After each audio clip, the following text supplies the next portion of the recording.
हामी ढोरपाटन प्रवेश गरिसकेका छौँ र हामी यहाँ ढोरपाटनभित्रहरू के छ र कस्तो कस्तो ठाउँहरू छ, रमाइला रमाइला ठाउँहरू र यहाँका ऊहरू देखाउनेछौँ, देख्न सक्नुहुनेछ। हेर्नुहोस्।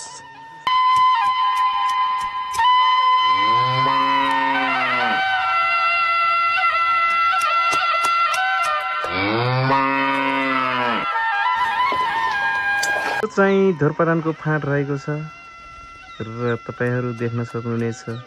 हेर्नुहोस् र यति रमाइलो ठाउँ छ, एकदम ठुलो फाँटहरू पनि रहेको छ।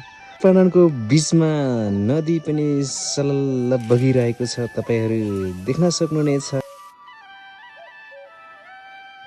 हामी रमाइलो पनि गर्नेछौँ, खानपिन पनि गर्नेछौँ। खानपिन गरिसकेपछि हामी चाहिँ खाना खाँदैछ, देख्न सक्नुहुनेछ। हामी चाहिँ चेङ्डाको सुकुटीसँग खाना खाँदैछ।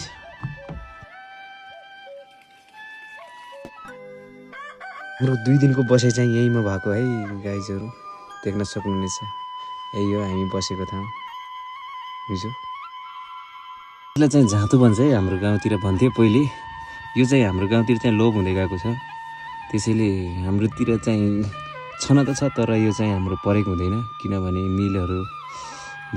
मिलहरूमा पिस्ने गर्छ गाउँतिर, त्यही भएर यो लोप हुँदै गएको छ।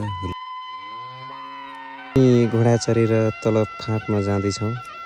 फाँट प्रवेश गर्नेछ र त्यहाँ भिडियोहरू बनाउनेछौँ र फोटाहरू पनि खिच्ने कार्यक्रम हुनेछ। त्यहाँ अब कहिले